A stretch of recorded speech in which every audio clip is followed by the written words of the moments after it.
شخصيات حموية كردية. أعلام في السطور: العقيد عدنان البرازي، مدير مشفى المسجد العسكري ومسعف جرحى الثورة السورية. هو عدنان ابن عارف البرازي من مواليد حماة عام 1925. تابع مع شقيقه التوأم نزار دراسته في مدارس حمام، حيث حصل على الشهادة الثانوية عام 1943. بتشجيع من والدي انتسب مع شقيقه نزار إلى كلية الطب في الجامعة السورية اللي هي حاليا جامعة دمشق، بعد حصولهما على الشهادة الثانوية، حيث تخرج من كلية الطب مع شقيقه نزار عام 1948. التحق مع شقيقه نزار بعد تخرجهما من كلية الطب بكلية ضباط الاحتياط. وقد أرفقت صورة تجمع الشهيد الدكتور عمر الشيشكي في المنتصف، وعلى يمينه الدكتور عدنان وعلى يساره الدكتور نزار، وهم طلاب في كلية ضباط الاحتياط.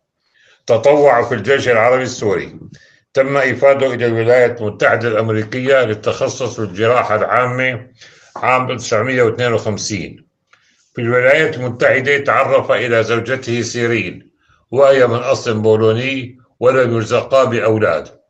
في عام 1960 أصبح مديرا لمشفى المسجد العسكري، وفي حين كانت رتبته العسكرية رائدة. إلى جانب عمله مديرا لمشفى المسجد العسكري، فقد افتتح عيادة في بوابة الصالحية بدمشق، وقد عرف عنه عطفه على الفقراء ومد يد العون لهم بكل المجالات. أما خلال عمله في مشفى المسجد العسكري، فقد كان معروفا عنه حسن تعامله مع رؤسائه ومرؤوسيه والمرضى. في عام 1966 تم ترقيته إلى رتبة عقيد. في عام 1968 صدر مرسوم يقضي بإحالة كل ضابط متزوج من امرأة أجنبية غير عربية إلى التقاعد ما لم يقم بتطليق زوجته. لم يقم الدكتور عدنان بتطليق زوجته سيرين، الأمر الذي تمت إحالته إلى التقاعد.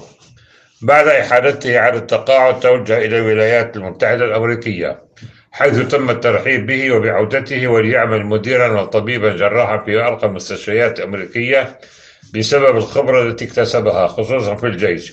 كذلك فإن الولايات المتحدة الأمريكية اعترفت له بالجميل من خلال عمله الإنساني عندما عالج الأسرى الإسرائيليين بحرب 67 انطلاقا من شرف المهنة. في عام 1995 رجع إلى حماة واستقر بها بشكل نهائي، حيث افتتح عيادة في شارع صلاح الدين الأيوبي، وكان يعالج جميع المرضى مجانا، بل ويقدم للفقراء منهم الدواء والإعانة.